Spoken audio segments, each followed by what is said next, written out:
जय हिंद दोस्तों। आशा करते हैं आप सभी स्वस्थ होंगे, मस्त होंगे। जी हाँ दोस्तों, आप सभी को आपके अपने यूट्यूब चैनल समर्पण विद्यापीठ में तहे दिल से स्वागत है। जी हाँ दोस्तों, आज हम लोग मुहावरा पढ़ने जा रहे हैं और आज हम लोग मुहावरा का पाठ 10 पढ़ेंगे। कुल मिलाकर अब तक हम लोग मुहावरा पढ़े 50।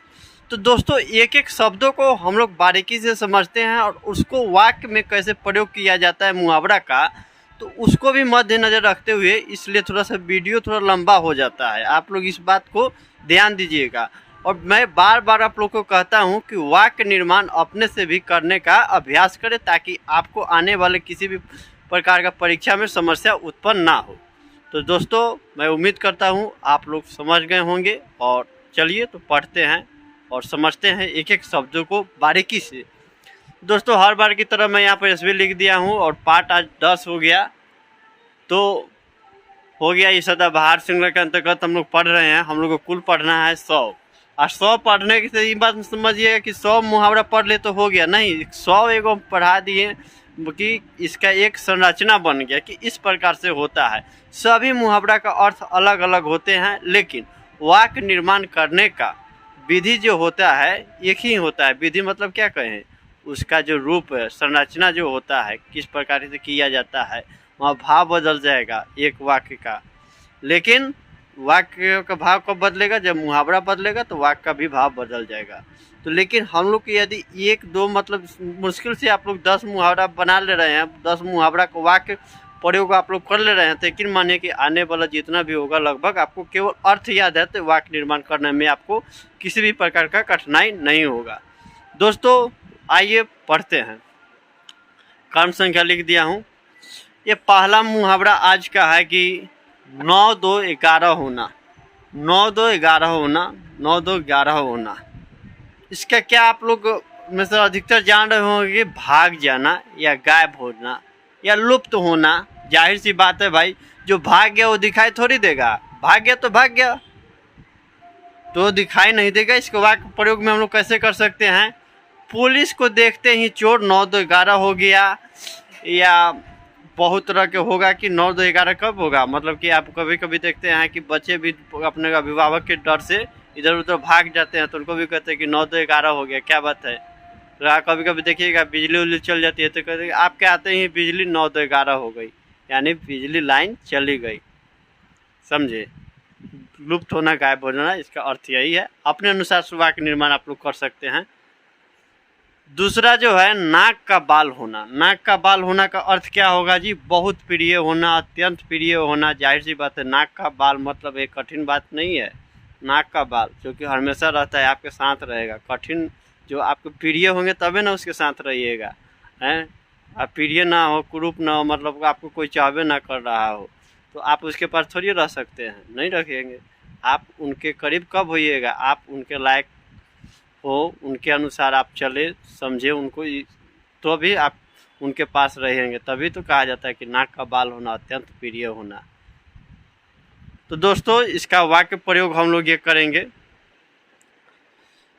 अच्छे लोग सदा समाज के लिए नाक का बाल होते हैं। जाहिर सी बात है, जो भाई कुछ देखिएगा हर गांव में आपको मिल जाएंगे 2-4 लोग जो कि सामाजिक कार्य से ही वो लोग जुड़े रहते हैं। किसी का शादी विवाह कराना, एक दूसरे की मदद करना, किसी गरीब को अस्पताल में ले जाना अथवा मतलब ले जाना, अथवा किसी प्रकार का उनको समस्या हो तो उनका यथासंभव निदान करने का प्रयास करते हैं। ऐसा हर गांव में मिल जाएंगे, ऐसा बात नहीं है। तो वो लोग समाज के लिए काम करते हैं निष्ठापूर्वक, तो वे लोग समाज के लिए नाक का बाल होते ही हैं। अच्छे विद्यार्थी भी हो सकते हैं। अच्छे विद्यार्थी सदा शिक्षक के लिए नाक का बाल होते हैं। सभी बच्चे अपने माता पिता के लिए नाक के बाल होते हैं। एक मतलब मुहावरा को अर्थ समझ रहे हैं तो आप लोग उसको कई तरह से वाक्य प्रयोग में ला सकते हैं, यदि आपको इसका अर्थ मालूम हो तो। दोस्तों, तो तीसरा नंबर जो है गंगा नहाना। ये तो आप लोग सुनेंगे ही होंगे, गंगा नहाना। चूँकि कहते हैं लोग कि ना, तुम ये काम मेरा हो जाएगा तो मैं गंगा नहा लूँगा, ये काम हो जाएगा तो गंगा नहा लूँगा। इसका क्या मतलब होता है, गंगा नहाने का वास्तविक अर्थ क्या होता है भाई। तो गंगा नहाना का वास्तविक अर्थ होता है कठिन कार्य पूरा करना या कर्तव्य पूरा करना। जाहिर सी बात है, गंगा में देखिएगा कितना लहरें चलती रहती है, उसमें नहाने का मतलब कि कठिनाई से ऊपर आना है। तभी तो इसको बोलचाल से लोग कह देते हैं कि हाँ भाई ये काम मेरा हो जा रहा है तो मैं समझूंगा कि मैं गंगा नहा लिया हूँ।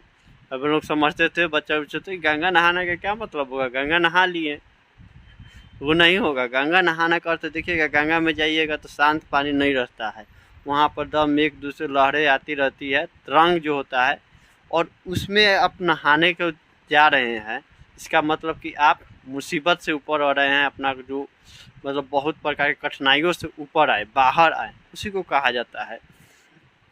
गंगा नहाना कठिन कार्य पूरा करना अथवा कर्तव्य पूरा करना या कर्तव्य से मुक्ति पाना, ये भी होगा। पूरा कर लिए तो मुक्ति पा लिए, ये ना होगा। ये परीक्षा में हम लोग दे दिए, हमारा परीक्षा कंप्लीट हो गया, पूरा हो गया। यदि कोई कहेगा का और कहने इसके एक तरीके की बात समझिए, कोई कह देगा का मैं परीक्षा से मुक्ति पा लिया, क्या हो गया।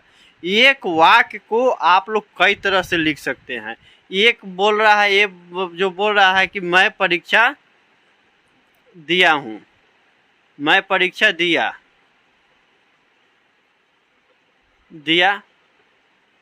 और दूसरा बोलेगा बी वर्ड जो है कि मेरा परीक्षा खत्म हुआ,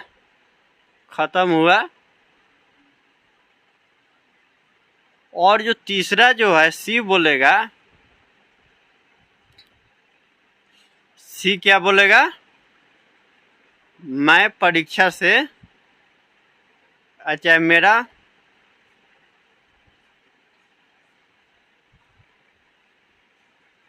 परीक्षा से मुक्ति हुआ। दोस्तों देखिएगा, ये सभी का भाव एक है, लेकिन कहने का अर्थ अलग अलग हो रहा है। सभी का मतलब यहाँ पर साफ दिख रहा है कि परीक्षा खत्म हो गया है, लेकिन यहाँ पर देखिएगा सभी का भाव एक है, लेकिन बोलने का शैली, लेखन शैली अलग अलग है। यही मैं आप लोगों को बारंबार बताने का प्रयास करता हूँ कि आप लोग इस बात को समझे। देखिए, इस बात को समझ जाते तो यकीन मानिए आपका साहित्य जो है, हिंदी साहित्य, उसमें आपको किसी भी प्रकार की समस्या उत्पन्न नहीं होगी। ये बात सत्य है कि आप लोग यदि इसको क्रमबद्ध देख रहे हैं वीडियो को, एक एक वीडियो को, तो उसमें देखिएगा कि हर एक वीडियो में कुछ न कुछ नया बताने का प्रयास किया जाता है। अब भले ही वीडियो आप लोग को लगता हो कि बहुत बड़ा हो, लेकिन वहाँ पर भी बड़ा बनाने के पीछे कुछ न कुछ कारण छुपा हुआ रहता है, यदि आप लोग ध्यानपूर्वक उसको देखते हैं तो। ये तो रील्स तो नहीं ना भाई कि उसको स्किप किए थोड़ा सा समझ लिए, नहीं, उसको थोड़ा समझना पड़ता है। आपको मेरा बार बार प्रयास रहता है मेरा कि लेखन शैली के माध्यम से आप लोग को भी लगे कि हाँ मुहावरा को कैसे याद किया जा सकता है, रटना नहीं है। इसलिए मेरा प्रयास रहता है कि आप लोग के सामने वाक्य निर्माण मैं करता हूँ और एक एक शब्दों को आप लोग को बताने का प्रयास करता हूँ। फिर भी किसी प्रकार की समस्या हो या तो सुझाव हो तो आप लोग निसंदेह कमेंट के माध्यम से सूचित करें, ताकि आने वाले कंटेंट में सुधार किया जा सके। इस बात को आप लोग ध्यानपूर्वक रखिएगा, ध्यान में रखना है, समझे। तो चलिए,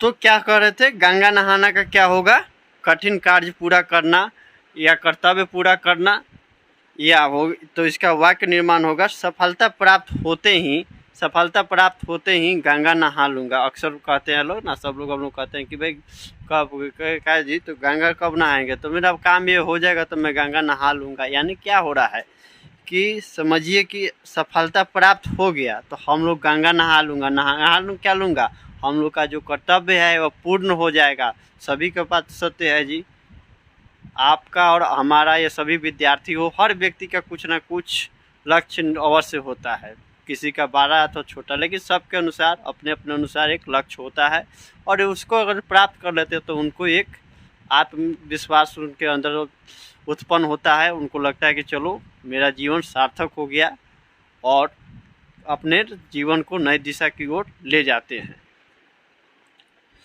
और ये चौथा नंबर देखिए, आसमान के तारे तोड़ना। आसमान के तारे तोड़ना, कोई असंभव या विकट काम कर दिखाना। दोस्तों, आसमान के तारे तोड़ना कोई सरल तो काम नहीं है, समझ सकते हैं धरती और आसमान के बीच में कितना दूरी है। और कोई कहे कि आसमान के तारे तोड़ कर ला दिया मैं, तो समझ सकते हैं कितना बड़ा कठिन काम होगा। तो ये काल्पनिक है, अक्सर इसको बहुत बड़ा प्रोसेस होता है आसमान के पास जाने के लिए और तारे तोड़ना। तो लेकिन देखिएगा इसका गाना भी कभी कभी निकल गया है, कभी कभी गाना अक्सर आप लोग सुने ही होंगे या आप लोग सुनते ही होंगे। आजकल तो हर विद्यार्थी के पास अपना अपना पर्सनल एंड्रॉयड मोबाइल है, स्मार्टफोन है, तो उसमें कुछ ना कुछ सुनते ही होंगे। देखिएगा संगीत में भी इसका प्रयोग किया गया है। देखिए सुनते हैं लोग, कहते हैं क्या, तू जो कहे तो मैं चांद तारे तोड़ लाऊं मैं, आसमां से चांद तारे तोड़ लाऊं मैं, इन घटाओ इन हवाओं को मोड़ लाऊं मैं। देखिए कहना मतलब यहाँ पर बात कहा जाता है, ये एक दूसरे को वहाँ पर क्या कहने का मतलब उद्देश्य वहाँ समझिए। उसका हर एक गाना का कुछ ना कुछ सार्थक अर्थ होता है। बहुत आदमियों की बात को जानकारी नहीं होता है।